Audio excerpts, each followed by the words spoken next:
Мука 400 грамм всего. Всю муку сразу не высыпаю. Часть муки отправляю прямо на рабочий стол. Маргарин 200 грамм.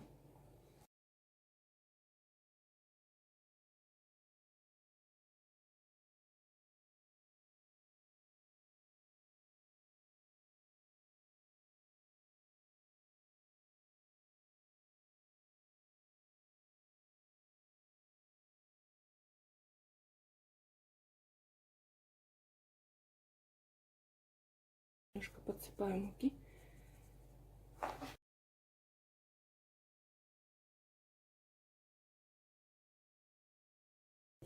Смотрите, как у меня перемешался маргарин с мукой. Стала такая маслянистая мука. Чайная ложка соли и холодная ледяная вода. Прежде чем замешивать тесто, я воду поставила в морозильную камеру. Она у меня прямо ледяная, видите, стакан запотел. Немножко добавляю.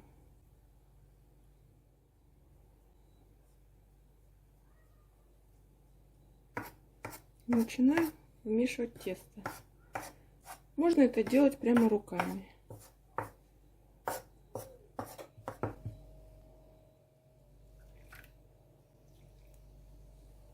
Сто 30 миллилитров воды всего. Теперь быстро замешиваю тесто руками.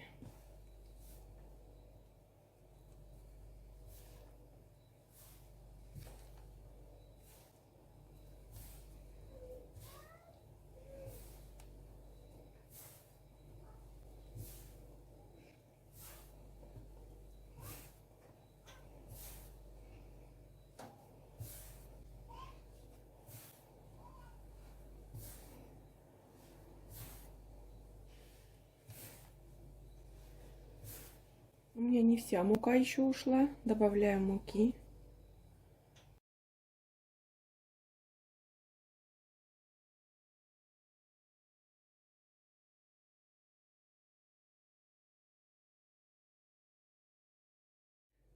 Тесто разделю на 3 части.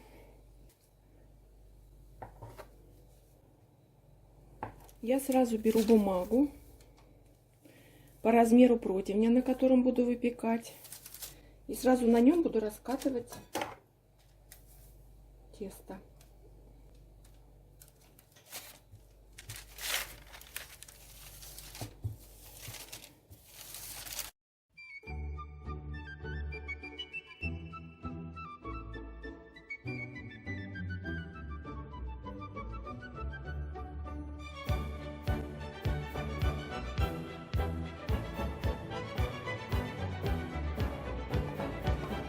Вот такой пласт у меня получился.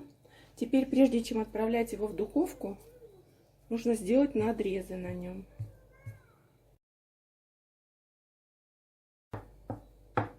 Порубить тесто. Первый корж готов. Выпекался он у меня ровно 10 минут при температуре 200 градусов. Даже немножко вот подпекся с одного боку, но это особенность моей духовки. 2 других коржа выпекаю таким же образом. Коржи готовы, все 3 штуки. Последний корж больше всего поднялся, видите? Такой, с воздушными пузырьками, потому что он полежал в холодильнике. Если у вас есть время, подержите тесто в холодильнике минут 30. Коржам нужно время, чтобы остыть. Сливочное масло 150 грамм нарезала. И пусть оно стоит на кухне на теплой, нагревает. А я сварю заварную часть крема. Ложка муки столовая и молоко 300 миллилитров.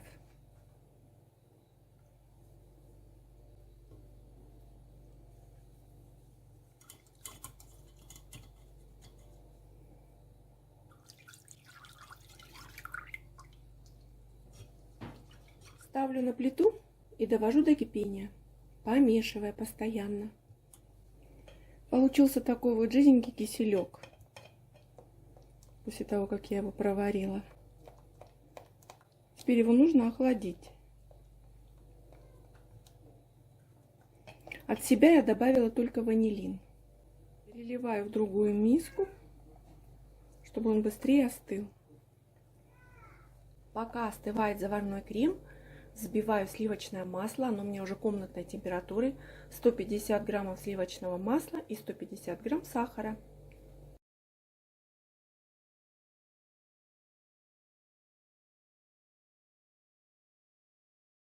Такой вот получился молочный киселек. Он тепленький, комнатной температуры. Сейчас я его буду взбивать вместе с маслом. И сахар, если он не растворился, растворится. Небольшими порциями добавляю.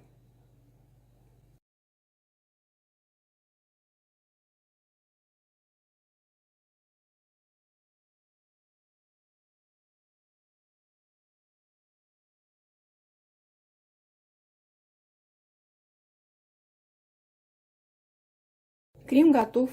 В процессе взбивания с заварной частью сахар очень хорошо растворился, и крем получился, смотрите, какой воздушный, белый, красивый и очень-очень вкусный. Можно собирать торт. Торт собираю прямо на противне. Размер моих коржей 28 на 30.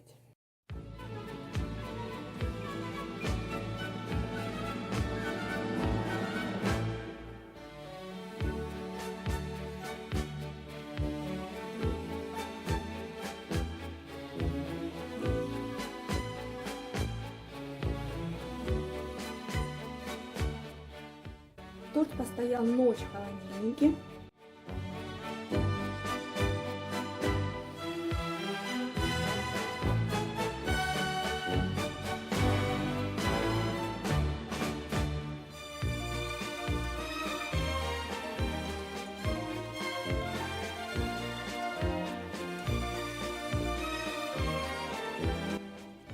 Делайте сразу двойную порцию. Посмотрите, какой огромный торт у вас получится.